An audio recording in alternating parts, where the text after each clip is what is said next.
Hey Virgo, how you doing? It's Louisa Tannermunson from VIRGO Astrology. Now, usually I do a 5-minute forecast, kind of covering everything in just 5 minutes, with adverts either side. But this time, I'm actually going to cover on the meat and bones, really, of how your year has been shaping up in terms of where the outer planets are and where they're going. If you want to find out more about the love, the health, and the money, check out my video in the June playlist. Something like Helen and Louisa's forecast, Astro Tarot forecast. You'll find the more specific ones there. So this is a 5-minute update and a kind of half-year review, which will also be very helpful in navigating this month ahead. So kind of what's new, really? Well, you're probably more aware than most about the need to have really strong relationships. It's felt in the really since March, as Saturn went into the sign of Pisces, that people have got very, very serious about what relationships mean, and they've been really trying to tie down, maybe even tie you down to what you're prepared to put into things and how you're prepared to behave and this, that, and the other. And so it may well have put a bit of a strain on things. And it also feels a little bit like the people around you, the really close people in your life, are a little bit more on the morose side, a little bit too serious, maybe a little bit on the quiet and depressed side as well. And it's been a bit of a job for you to keep them all upward and buoyant. And boy, that would have felt quite tiring for you.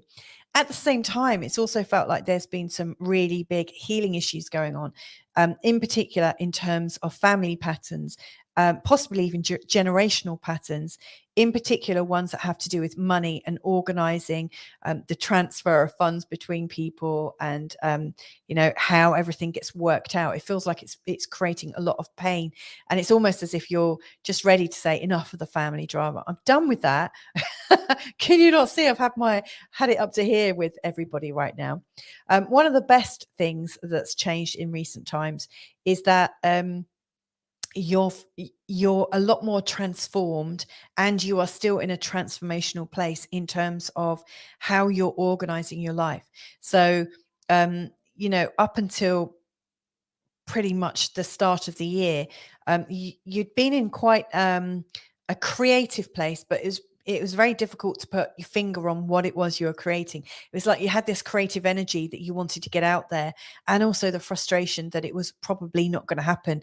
Like there's always something that came up to stop you from actually doing it. Mostly it was yourself that was stopping you from doing it, but it's that frustration. And in recent times, that frustration has changed, not because you don't have the ideas anymore, because you still do, but that there's new aspects of your life that has made it easier for you to start doing those projects that you've sought doing. Now, that does mean a lot of shifting gears. It does mean that your life has to be a bit better organized. You have to organize your health a lot more effectively. And so you're probably now, your biggest challenge and frustration is how do I fit it all in? You'll find a way. Speaking of that, it does also feel like things are changing in terms of health. And so from the beginning of the year to where you are now, it feels like you've had to really think long and hard in terms of your health strategy. So, people don't often have a health strategy, to be fair.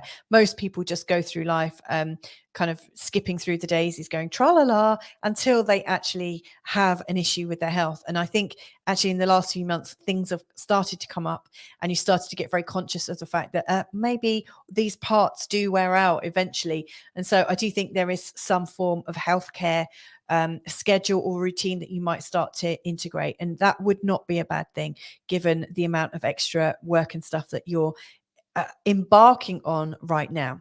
Now, in terms more about the month ahead, in terms of the position of the Sun and Mercury, Venus, and also Mars, what I'm really seeing is that there's actually some quite fun times coming up. There's a lot of highlights around friendships and how to get a lot more opportunities coming out of your friendships. So I see a lot of social things. I see a lot of connections. And if you're invited to something new that you weren't expecting, I would absolutely say go do it. Even if it doesn't fit into your day-to-day planning that you've already put aside, absolutely go. Don't stop. Just push yourself that little bit harder and further. Now, last thing of all, I would say is just there's stuff going on in your mind. There's a few reminders of stuff that's happened in the past, in particular stuff to do with male relationships. And from the end of the first week, we've also got Venus coming into this area. What's really coming up for you, I think, is the need to forgive yourself for where you have kind of unraveled a little bit. Forgive yourself when you become aware of problems that you've had in your relationships that you haven't yet resolved. What's really needed is a lot of forgiveness. So give yourself the gift of that, and that will really set you on the path to really enjoying the next part of the year. So anyway, I hope that has been helpful to you, Virgo. I really do, and look forward to connecting with you again